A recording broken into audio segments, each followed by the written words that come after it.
This episode of On the Limb with Nature's Voice Game Calls is brought to you by Longspur Tracking and Outfitting. Longspur has 28 trackers covering 9 states: West Virginia, Ohio, Maryland, Pennsylvania, Kentucky, Illinois, and Iowa. Check them out for all your tracking needs on their Facebook page or visit them at www.whitetaildeertracking.com or contact them today at 304-439-1659. Longspur Tracking and Outfitting, www.whitetaildeertracking.com or 304-439-1659. Contact them today.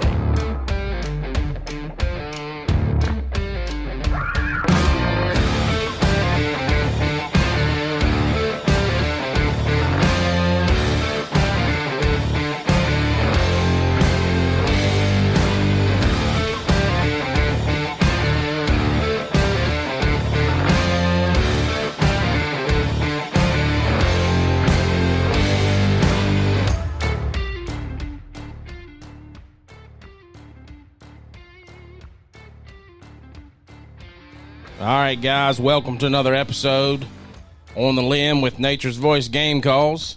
Tonight, I got co-host Dan Hall with me on the phone. How you doing, Dan?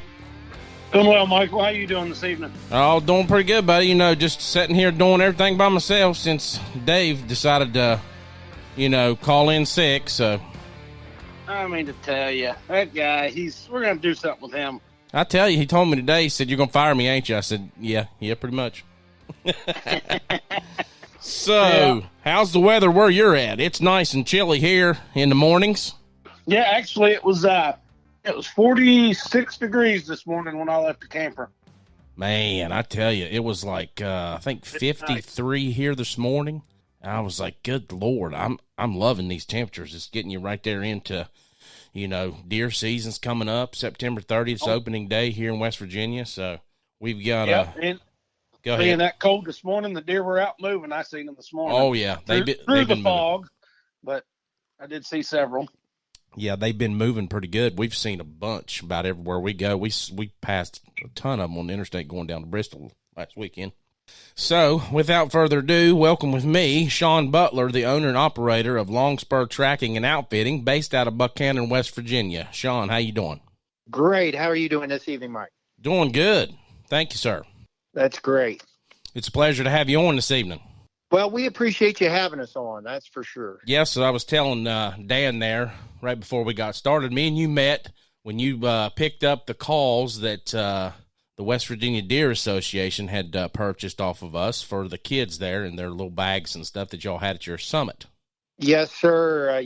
They happened to catch me as I was doing some traveling in from Kentucky back to Buchanan, and it was a pleasure meeting you there, and we appreciated your help very much with everything the Deer Association is doing here in West Virginia. Yeah, we sure appreciate you all supporting us as well with that, and we're glad that we had the opportunity to do that. We thank y'all, and keep watching for more of things going on with the West Virginia Deer Association. It's a great group, and it's going to continue to grow, and very biological sound things going on in there. And they're working with DNR to improve our deer herd and improve our older age deer management in this state. Yeah, for sure. They're doing some good things. So I know we want to get into talk about your business, Longspur Tracking and Outfitting, but if you could kind of give us a little insight on how that summit went.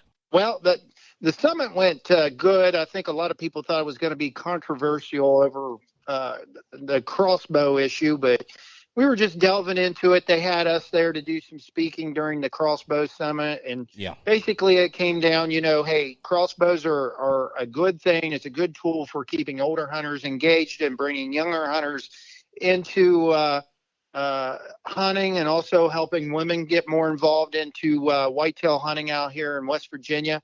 And just something we should leave alone, watch the numbers.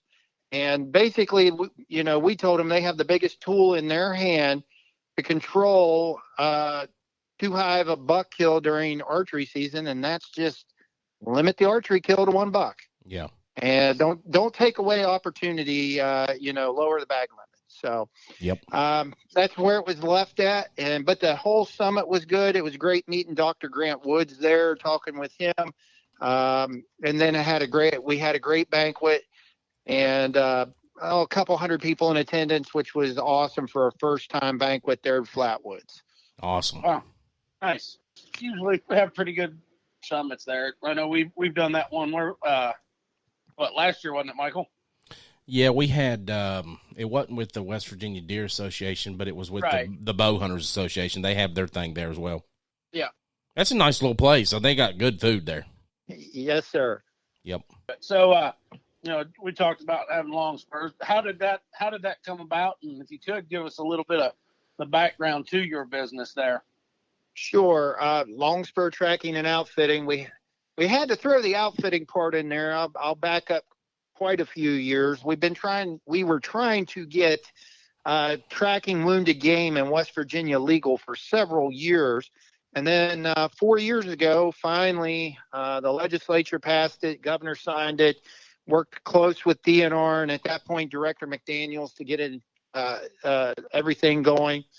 And they require in West Virginia that you have an outfitter's license to be able to operate as a business and to charge for tracks or to accept anything of monetary value, tips, dog food. It doesn't matter.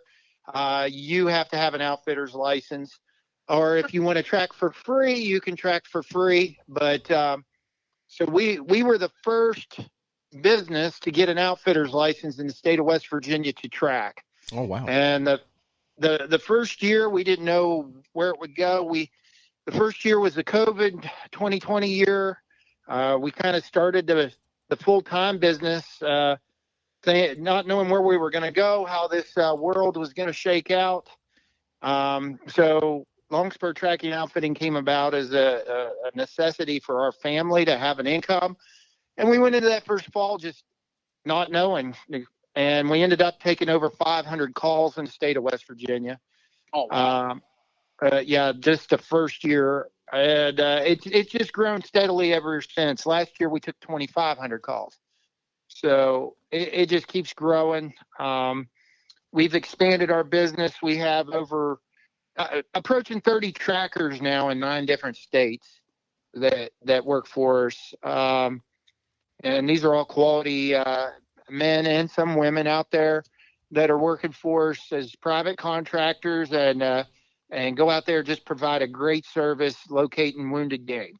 So you saying 2,500 calls last year, that's not just West Virginia then? No, but that's 80% of those were West Virginia. Wow. About the rest of them were, evenly divided over Kentucky and Ohio.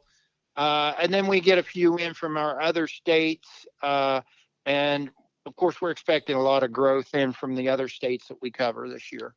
Sure. So, wow. Yes, sir. We're forecasting probably, 4,000 calls this year because we've really advertised heavily in Maryland and Pennsylvania this year. Wow. Nice. Okay. I mean, that's actually, and looking and talking about it, 2,500 calls. Out of those, how many were fairly successful? Right. Well, this is the thing. Our Longspur Tracking group ran about a 48. No, let me back that up. 44% recovery rate last year. That doesn't sound like a lot, but the national average for on-lead tracking, because we have to track with our dogs on a lead, is 33% recovery rate. Oh, wow. So we're running at 44, which I think is pretty good. Yeah. And then we have what we call an accountability rate, and that's where our trackers are on the ground gaining intel, on a track, and they can look at the hunter and say, I think your deer's still alive. Mm-hmm. And if that deer shows back up on camera or is shot by a neighbor or is shot by that same hunter later that season, or somebody sees it physically and they report that to us, it's kind of like a walk-in baseball, it just doesn't count. Right. And so we had over an 80% recovery rate. So you're looking at 8 out of 10 times we go in the field, we can either find your deer or tell you what's up with your deer. Wow. So even at 44%, that's a lot of deer recovered. in reality never would have been probably, or maybe right. a year or two later. Well, exactly. 9 out of 10 people will look you right in the eye and say, I would have never found that deer. I wouldn't have looked there. Yeah. You know? So it's pretty amazing. It's neat. I haven't tracked my whole life with dogs, but I've always had dogs that could find deer. I've been a bird dog guy since I was in my teens, and kind of grew up with them that could find deer, and we just didn't know it. You weren't supposed to, but we'd take them and find our deer anyways as the ethical thing to do. Yeah. Yes, sir. But now it's legal, so we do it out there in the open and go for it. Awesome. So if somebody has, say that you were out there trying to find one and wasn't able to recover it that evening or the next day, and like you're saying, they see it on the camera, you say, well, hey, we know this deer's probably still alive. How does that work with your all's charges?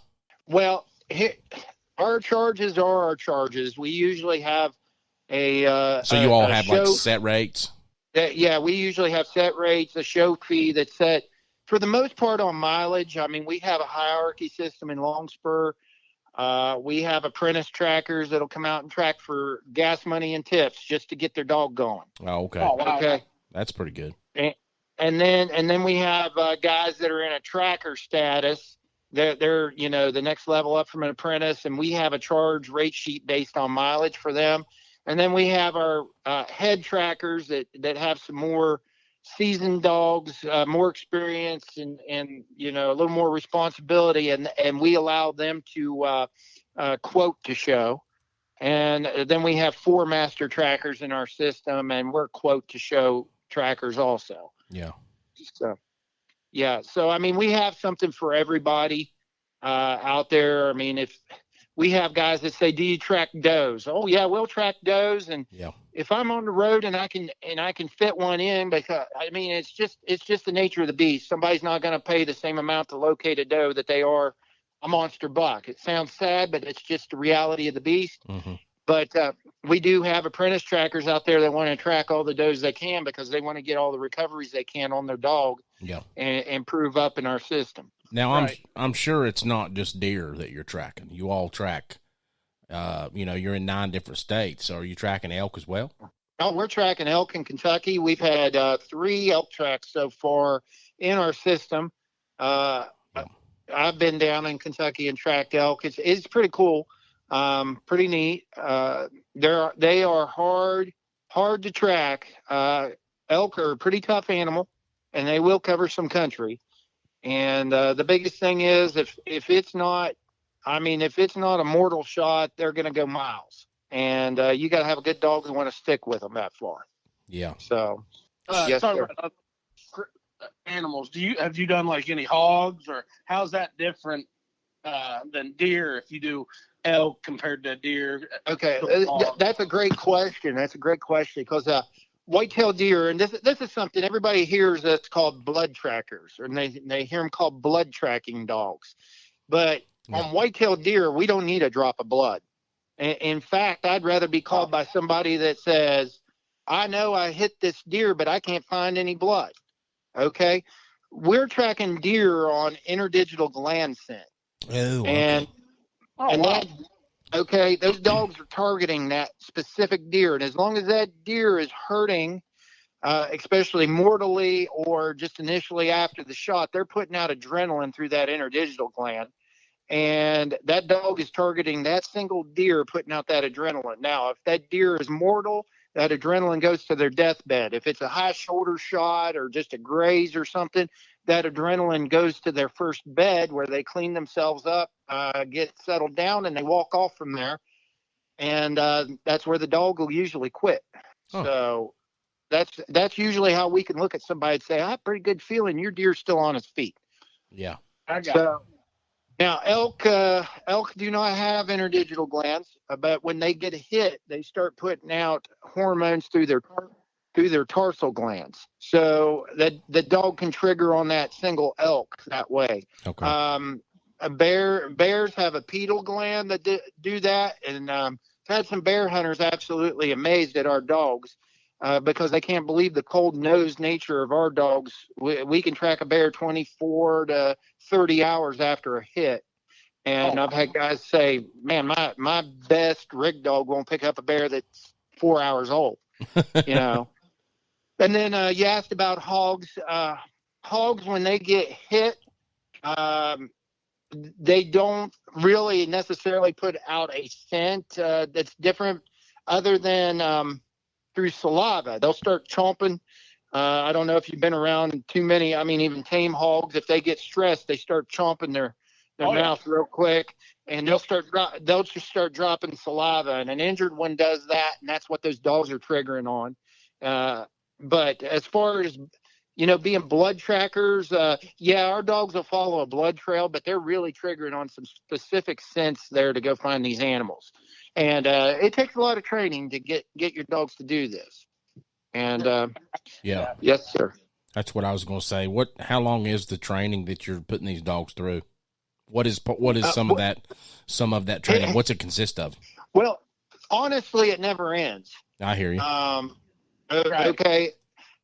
You start out, I have guys that tell me, well, you can go to the pound and get any dog to track blood, which that's true. Mm-hmm. But it takes a pretty fine-tuned genetic specimen of a dog to be a tracker. It takes brains, it takes a nose, and it takes just an innate natural ability to put their nose to the ground and stick to it, a prey drive that just can't be broke. You want a dog that wants to get to the end of the trail and eat something up, but is easy to handle and a great family dog and are great around people the rest of the time. Yeah. So there's all kinds of breeds out there that are good at it, but the training, a lot of it depends on the breeding. Well-bred dog, by the time they're 8 months, 9 months old, they can probably start doing some tracking for some clients. You don't throw them out there as a full-time dog. But by the time they're 3 years old, going into their fourth season, you probably are holding the lead of an animal that's teaching you something, not you teaching it. Wow. So you really see about 100 to 150 tracks in that dog's starting to click. Yeah. So it takes a lot of work during the off season and then a lot of tracking during the on season. Somebody that tracks 5 or 10 times during the deer season probably, I'm not saying they don't have a good dog, mm-hmm. But they probably don't have a seasoned dog. Okay. Got you. Yes, sir. Okay. So another thing we like to do before we delve back into this, because I got some more questions, but we'd like to salute to Valor. So tonight, our salute to Valor is going to go out to Russell Carney from Mooresville, Indiana. He was an E5 in the Army. He served from 1999 to 2012. He was stationed at Fort Benning and also in Germany. He did 2 tours of duty to Iraq and Afghanistan, and he was awarded a Purple Heart, I'm sure among many other awards and ribbons. But he got out in June of 2012. Russell, we'd like to thank you for your service. Thank you for your tours to overseas and the battles that you fought. We appreciate your service. Yep. Thank you, Mr. Carney. Thank you from Longspur. We appreciate that. Yep, definitely. Thank you, Mr. Carney, for your service to our great country. God bless you, sir. All right, Dan, hit her.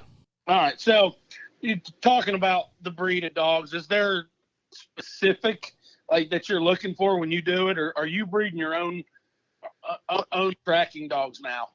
Yeah, we are breeding our own tracking dogs. When we got into this, we started out with a small breed of dog called a German Jagd Terrier. They're a little black and tan dog. They don't back off nothing. They're 18 to 25 pounds of just pure hunt and prey drive fury. Really? They don't back off anything. Wow. In fact, they are so prey driven and aggressive. Not too many of them live to a ripe old age. That's what I was going to say. I was like, probably some of them hit the grave early. Yeah, we've had some of our dogs jump on Black Angus bulls, and you just Yeah, but they are very prey driven, which makes them an awesome tracker. They put their nose to the ground. They want to get to the end of the track, and they want to just pull a deer apart. Yeah. So that we started with those. We also raise, and now we raise and breed all three German versatile breeds. Number one being the Yog Terrier. We also raise German wire-haired pointers and German short-haired pointers. And everybody says, "Oh, them's bird dogs." Yeah, they're pretty daggone good bird dogs. You're right. But the Germans raise their dogs to be versatile. One dog does everything. So our wire-haired pointers, they'll track deer, they'll point birds, they'll swim and break ice and go retrieve geese. And they will also, tree raccoons, they'll tree bears. It's pretty awesome. Good shed hunters. We get a lot of guys that have leases that want to buy a lease dog. They buy a dog for the lease that'll do their tracking and their shed hunting. And that's a phenomenon we've seen. Short hair pointers are the same way. They're a little more laid back, not as prey driven, but boy, they'll get in there and tussle. And I mean, they track deer. We got a lot of guys that use short hair pointers. A lot of guys. Looking on your Blood Trails app, track app Facebook page, you got that little black and tan wire haired with the vest on that says Beastman. Now, what breed is that guy? Now that's a German Yog Terrier. That's our main male Henry there. Okay. He's more of a hunter than a tracker. He likes to go hunt, sight hunt, and go grab a hog or go grab a groundhog. It doesn't matter. He just goes and grabs something. He likes to tussle with raccoons constantly and coyotes. I mean, they're good dogs. They're really good hunting dogs, but they're small. And right. that's what got us into having a little bigger backup is the German wire-haired pointers, and then the short hairs. We'll run a Yog and a wire hair when we're not tracking and we're out hunting because we use our dogs as working dogs. Sure. I mean, they just don't track and then sit in the kennel. We try to do things with them. Keep them engaged, duck hunt, goose hunt, go up to Canaan Valley, run on woodcock when the flight's in. I mean, we do a little bit of everything with them. They're well-rounded dogs. Awesome. Wow. So we've talked a lot about tracking. Tell us a little bit about the outfitting part of the business. Well, we really don't do much outfitting. Just, we take in a few turkey hunters in the spring. Basically, it's pretty one-on-one. Some years we'll have 2 or 3 guys in. Some years this year we had one guy come in 2 times. Oh, Pennsylvania. So that's good. I mean, we don't really push it as hard, but with the requirement of having that outfitting license, it's just something we do on the side. And of course, we used to do push the turkey hunting heavy, and that's where the Longspur name came from. I got you. Okay. Yep. Cool deal. So, backing up here just a second, you was talking about when you're tracking, you have to be on a leash. Yes. So that's different than I follow this guy, which you've probably heard of him. I can't think of his name off the top of my head. I'd have to look it up. But he's out of like South Carolina area. Mm-hmm.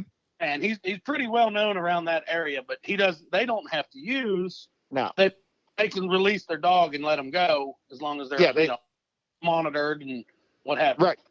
Right. They free cast, and they'll use Garmin products or other products to track their dogs. You're not allowed to do that in West Virginia.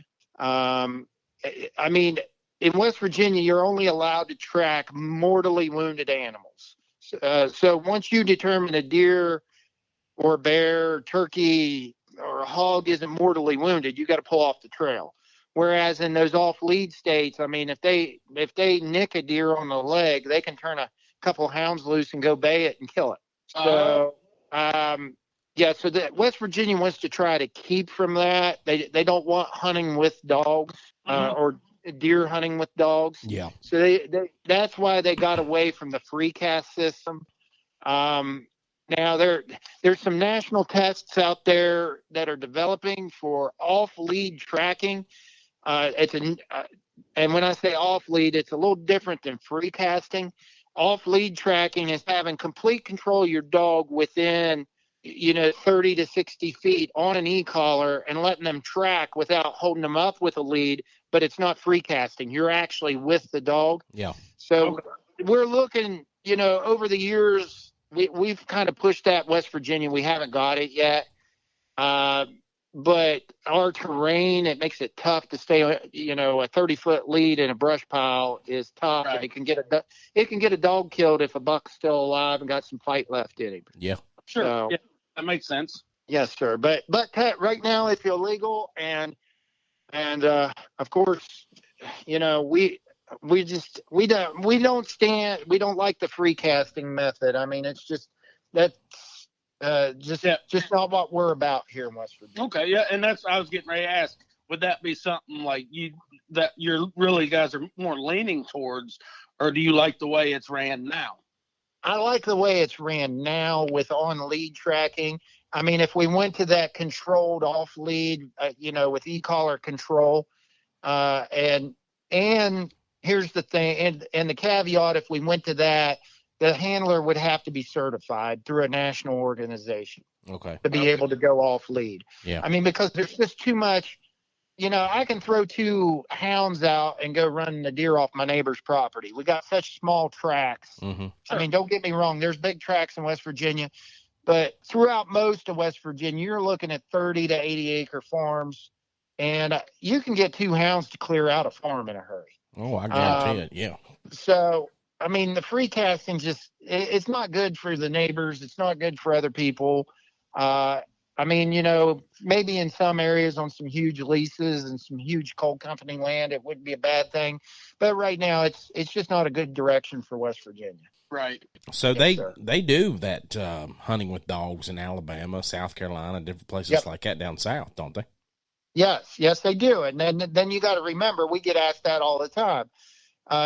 People say, so you're raising deer dogs. No, we're raising tracking dogs. The difference is those dogs are beagles or walkers that are triggering on actual deer scent. They're going to chase any deer in the woods, try to get it out in front of you to shoot it with a shotgun. Yeah. Do you see more people that are for that kind of thing or against it?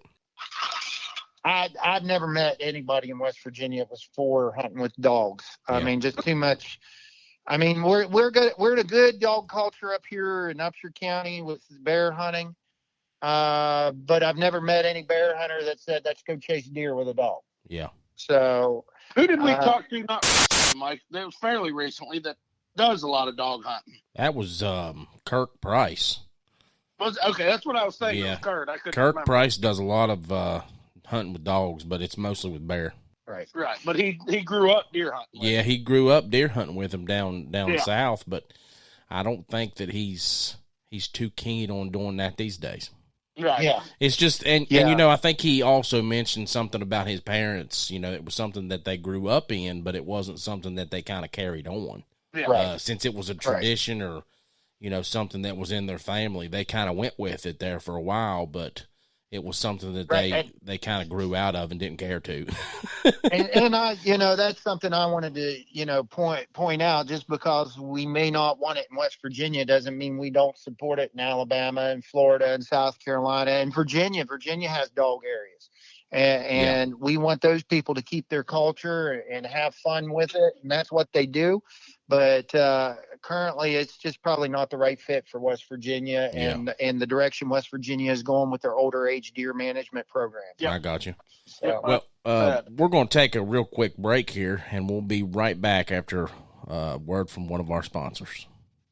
This episode of On the Limb with Nature's Voice Game Calls is brought to you by Trout Routes. Trout Routes is a premier fishing app that strives to empower trout anglers with information to help you go further and discover new waters, new places, and new faces.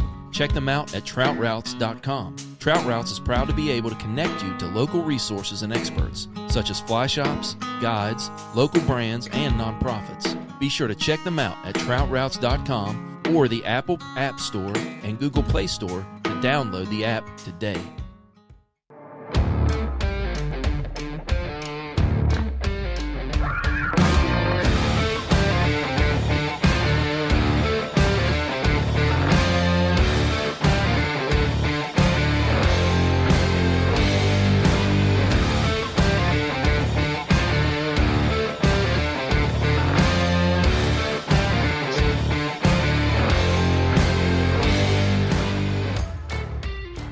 All right, guys, we're back from that little break we had to take there.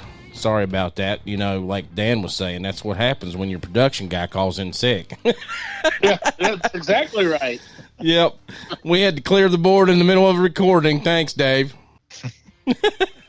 So, well, to get off that Dave subject, that's a little sour right now on us. Yeah. But no, we was talking there real quick during the break about how you guys go about doing your tracks, like how many you'll get in a day and all that stuff. Why don't you explain to these guys here that's listening a little bit about that if you don't care? Right. We'll have coming up here September 30th is the opener in West Virginia, Ohio, Pennsylvania. We've already had openers in Kentucky and Maryland and some areas in PA. But usually the first few days of the season, especially if there's a cold front, we'll just get slammed with calls.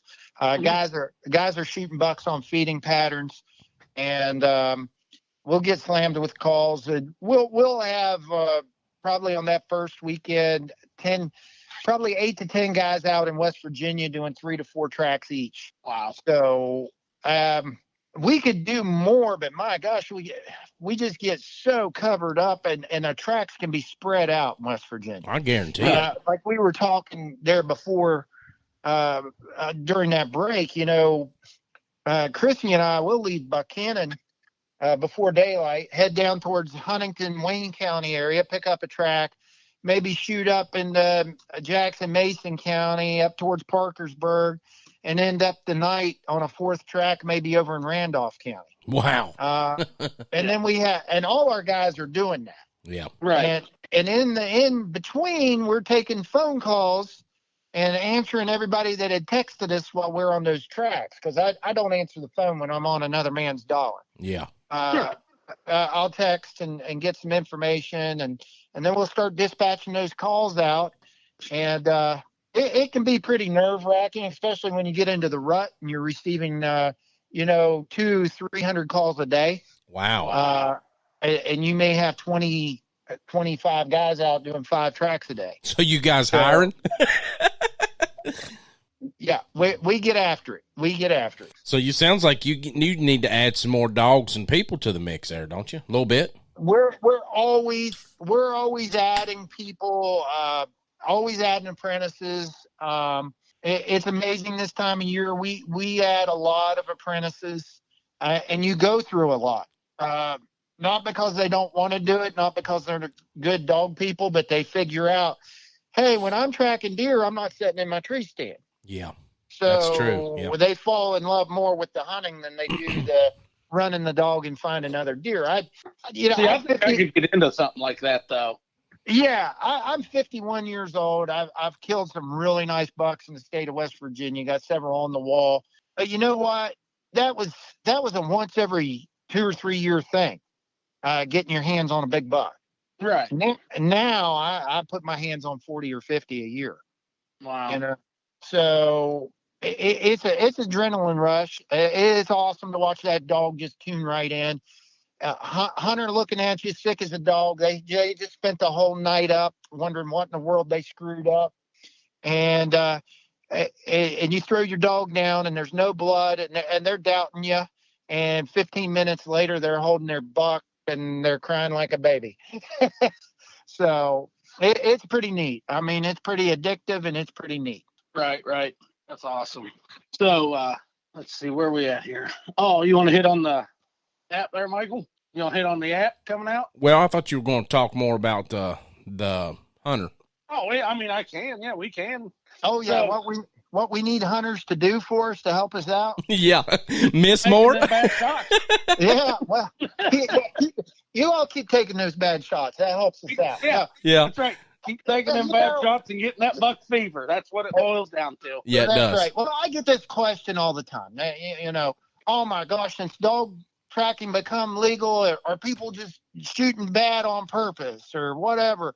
And I'm like, no, people just didn't talk about their bad shots on social media. Sure. Okay. Yep. Now that dogs are available, people get on there and say, man, I made a bad shot. I need a dog. Yep, I need help. I can't find I need help. 2 hours. Yeah. So, I mean, people have always made bad shots. I know. I've many of them.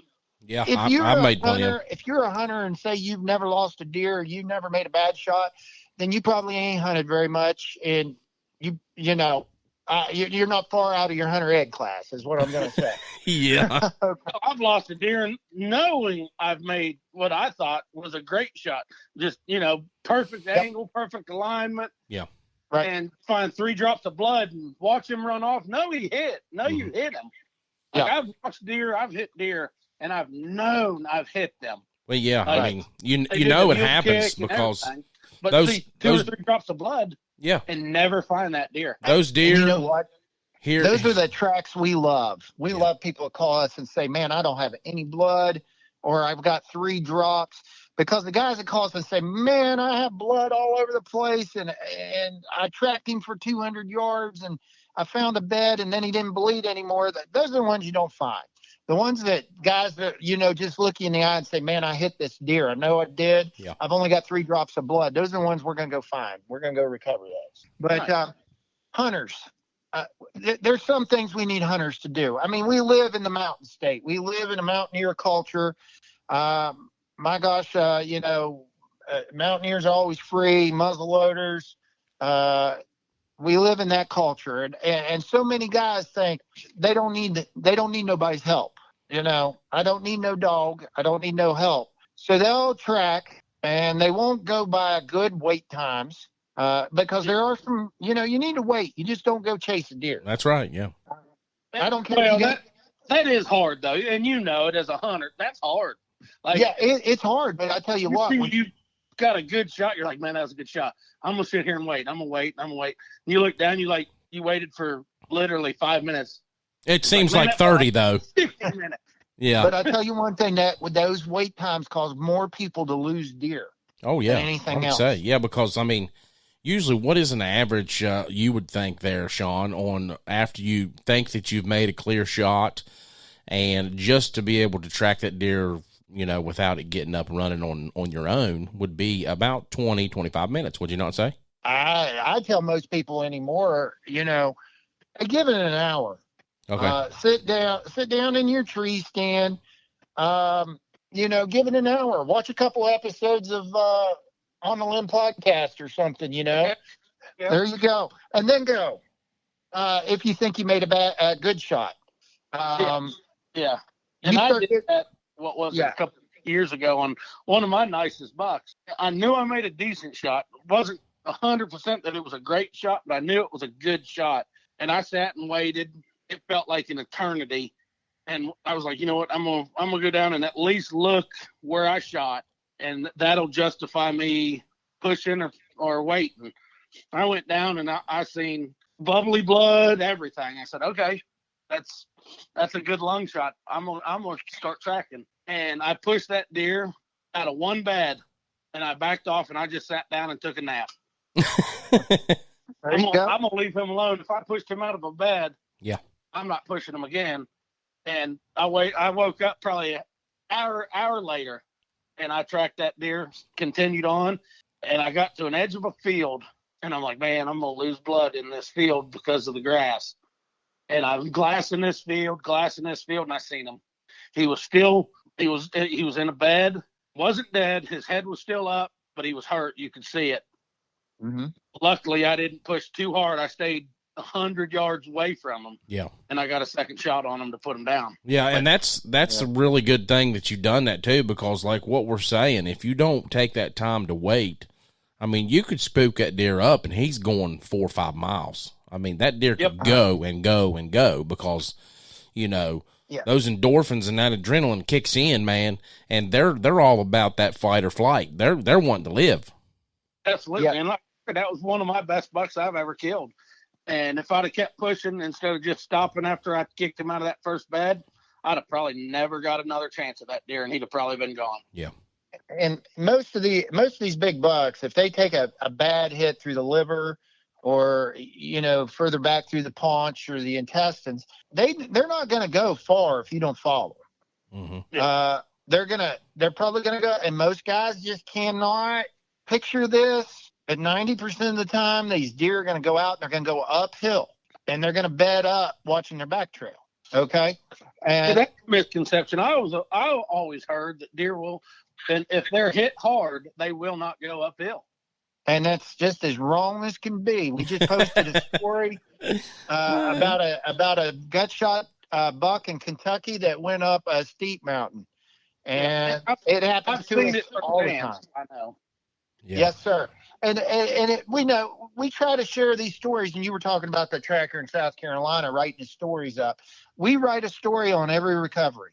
Last year we had 225 recoveries inside the company, so there was 225 stories. And as a hunter, if you go through those and read them, you'd learn a lot about tracking and about wait times. Oh yeah. And about what to do and what not to do. Yes, sir. Yeah. So you all keep field notes and everything like that, don't you?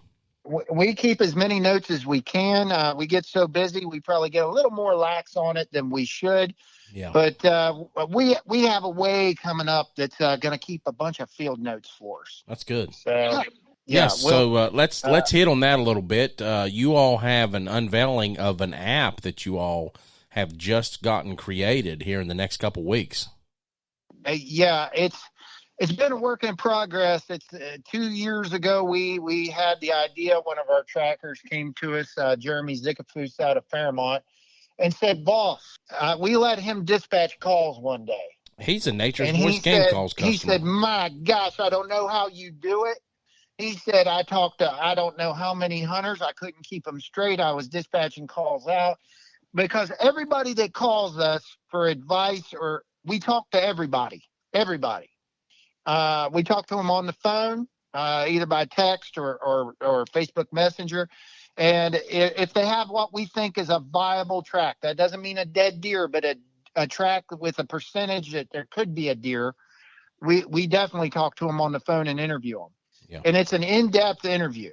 I mean, we ask several questions. We ask so many questions that we've had a couple hunters get hostile with us. Wow. About, "I'm not on the phone to answer your dang questions. I'm on the phone to get my deer found." And you got to settle them down, saying, "Well, that's what we're working towards here."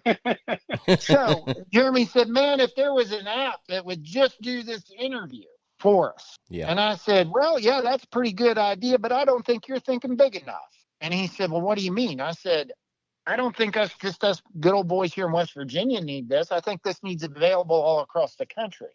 And one of the tools we use in our interview is a 2-dimensional paper graph of a deer that people pick a box on. "Oh, I hit this deer in, D10 or whatever."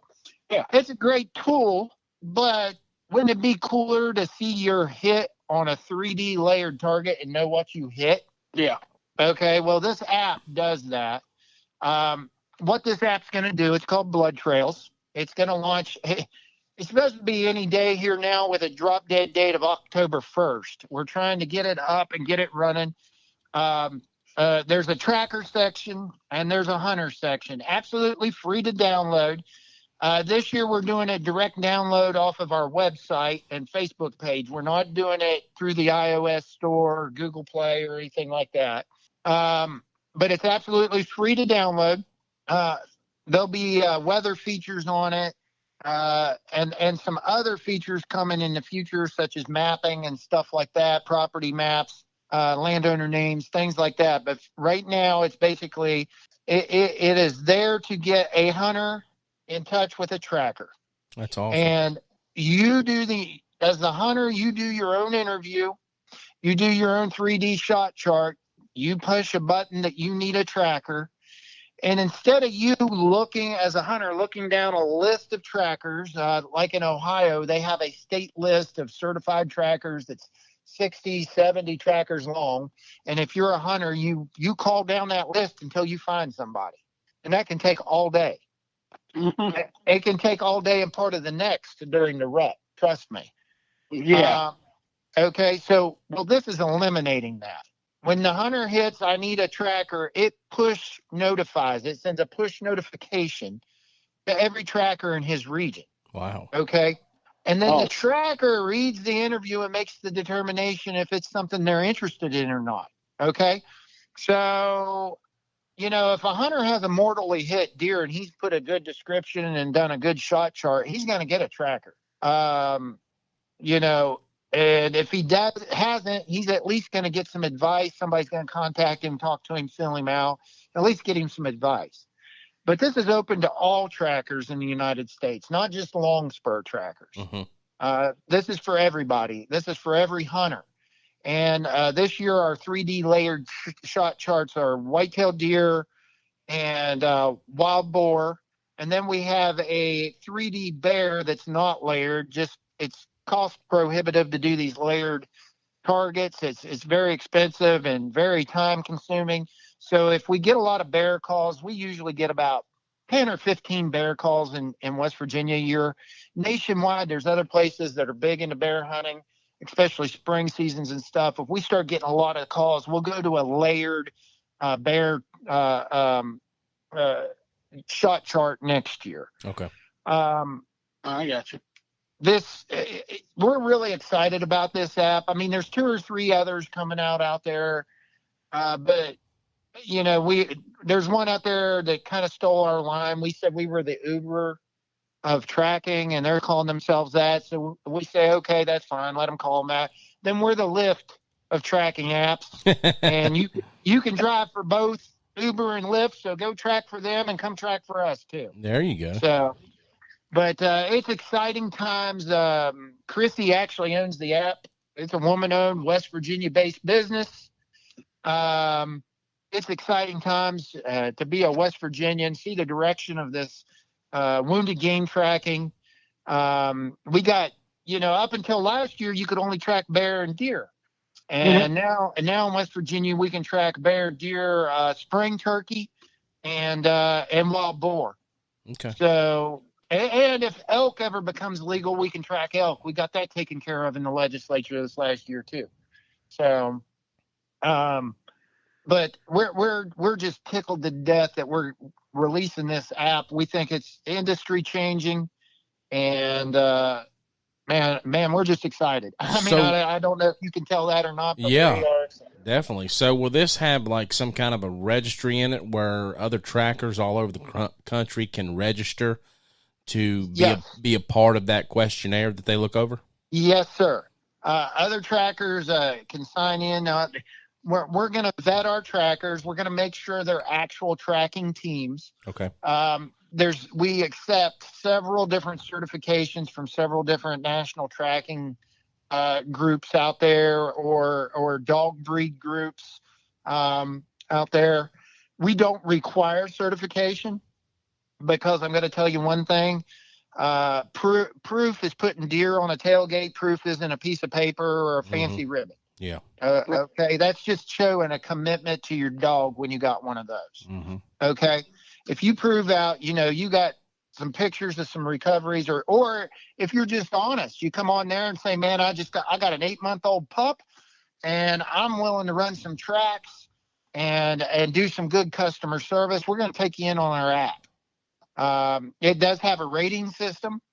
The hunters can rate their tracker.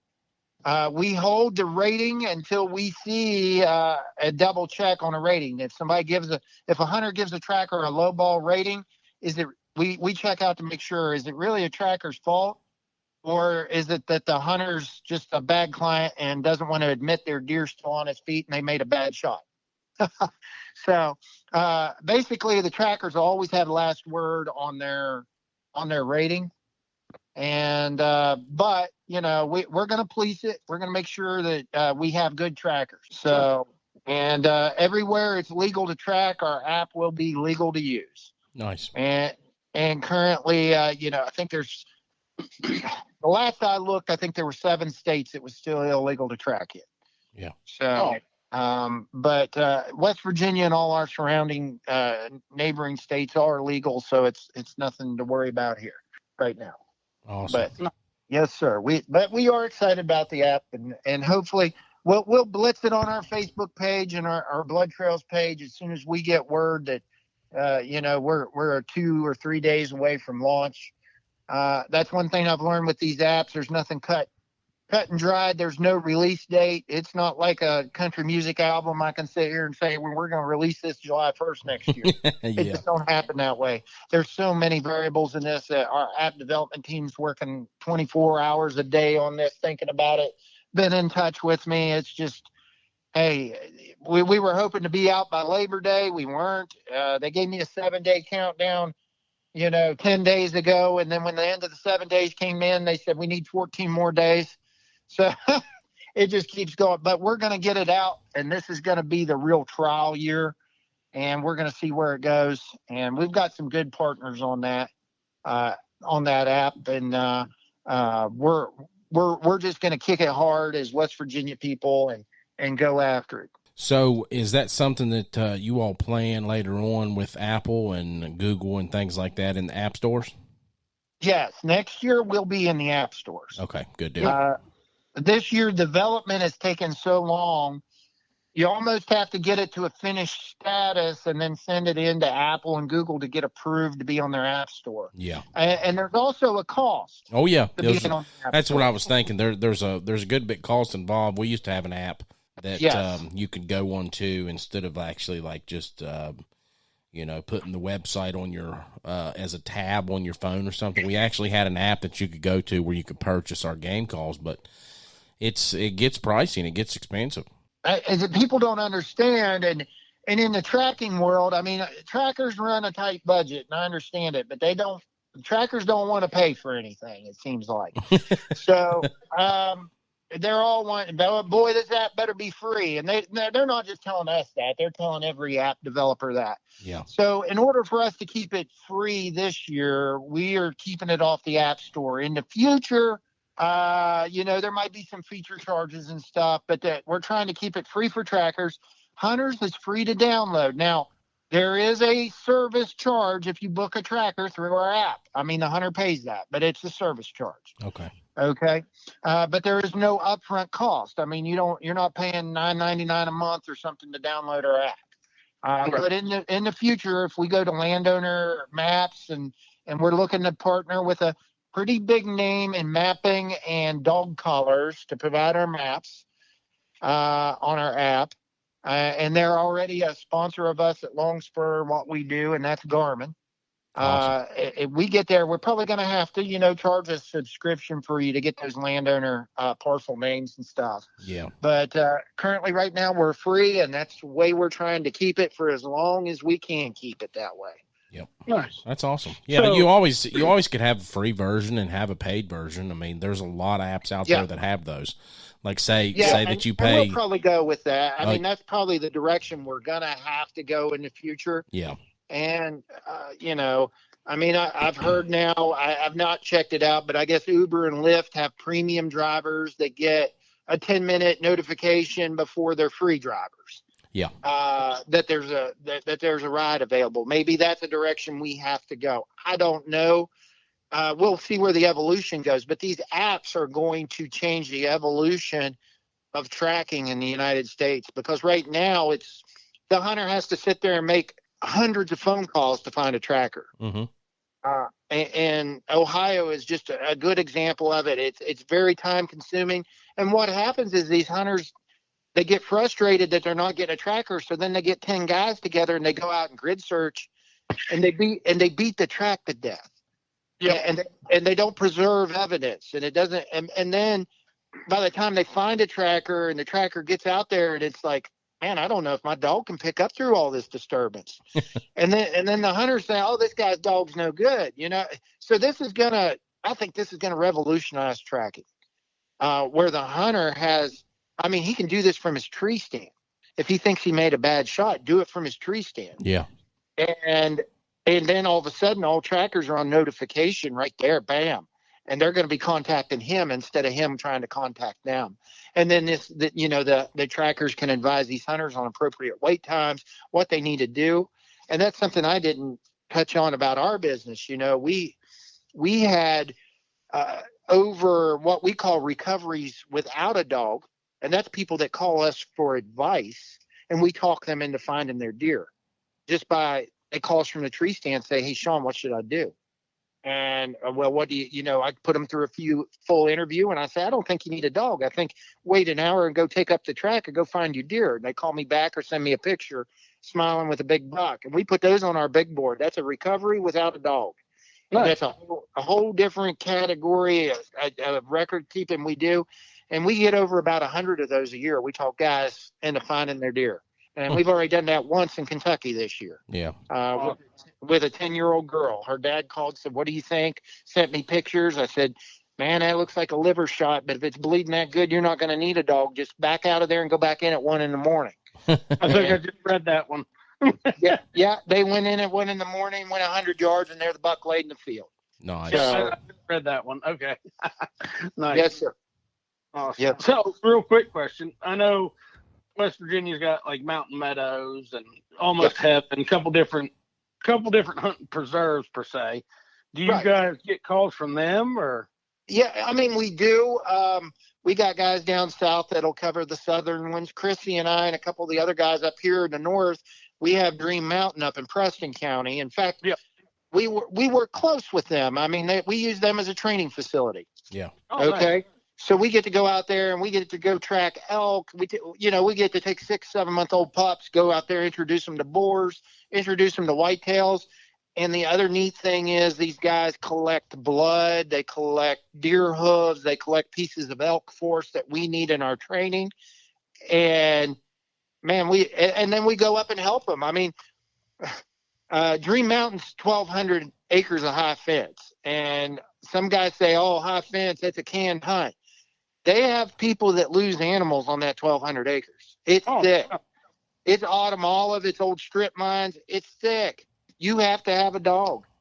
And so we go up there and track. And yes, we do cover those high fences. If somebody needs us on there, we have dogs capable of going and doing it. Another service we started offering also is say a hunter shot a deer. He didn't hear about us during season, but he's pretty sure his buck died because it never showed back up on camera or something.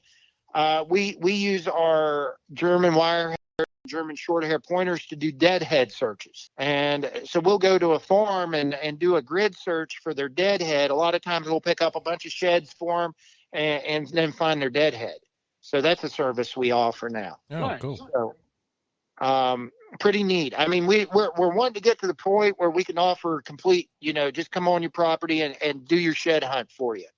See what bucks have made it, give you your sheds and kind of give you some biological reference as to what made it and who's what age. You actually get some hands on some antlers. So, but yes, high fence, that's something we do. And it's good for the dogs. So how many different subsidiaries do you all have? Well, yeah, I can kind of start going through some of them. We have Bloodline Trackers of Longspur. They're up in the Kaiser, West Virginia area. We have Rack and Tracks all the way over in Martinsburg.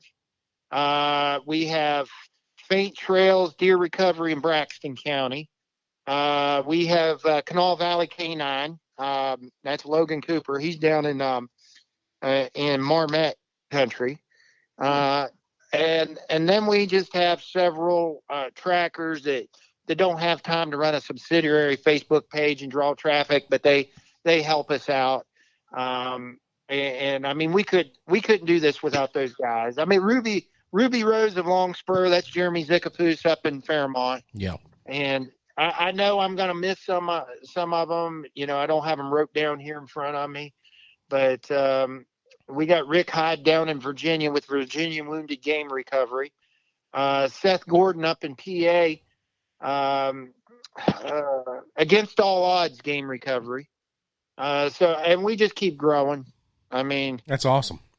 Capital Tracking and Recovery over in Hardy County. That's Brandon C. over there, man. He's got a powerful lab dog that'll go find deer, and he tracks all the way to Eastern Shore, Maryland. Oh, wow. So, yeah, I mean, we cover some country, and we got some good trackers. Yep. So, yes, sir. Well, we appreciate you coming on tonight, Shon. It was great talking to you. Yeah, very. We really appreciate the invite. I mean, if there's anything else we can help you guys out with, we enjoy sponsoring your show, and Yes. y'all host a quality program, and anytime you need to fill some dead space, you can pay that fee I have, and I'll appear again. My plans this year, I'm gonna shoot a bad shot and call you guys. Yeah. There you go. There you go. We get that's one of the. I know I'm dragging you on. That's one of the amazing things is with the social media. We got 21,000 followers out there on Facebook, and the people we meet, it's just neat. I mean, we go into Cabela's or something and carry one of the dogs, and people come up to us and say, "Oh, you all are Longspur. You're the trackers," and it's like, yeah, thank you very much. And we get old guys shooting deer here in West Virginia, and their first question is, "Are you going to write a story about my deer?" They want to see that writing. They want to see their picture, and we just love our customers. A lot of them become good friends. I mean, we just love them. They keep up with us. They help us out. They bring us new business, and it's a great thing. It's a great thing you're doing without the hunters. And it's a great service that you offer, and we sure appreciate it because, like you said, there'd be a lot of deer lost, last year if it wasn't for you guys and the dogs. Hey, we just like seeing those tags punched and hunters smiling. Yep. All right. Well, everybody check them out, Longspur Tracking and Outfitting, and they have tons of other subsidiaries there on Facebook. I'm sure that if you go to their page, and you will see a lot of these videos and things like that, and you'll hear them talking about it. So, Shon, again, we thank you and we appreciate you this evening. Hey, we appreciate it. Thank you very much. All righty. Thanks a lot. Well, everybody, be sure to check us out on Apple Podcasts, Google Podcasts, Amazon Music, and wherever you get your podcast. We're on about 18 other different channels. So, thank you all for listening. Everybody have a good night.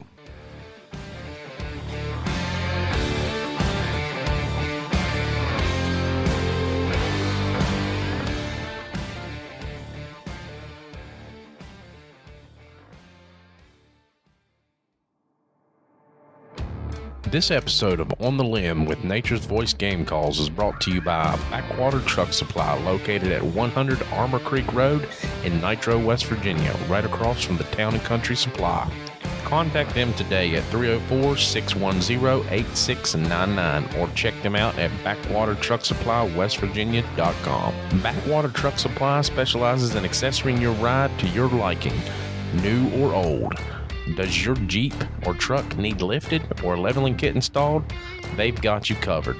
New tires, oil change, or minor automotive repairs?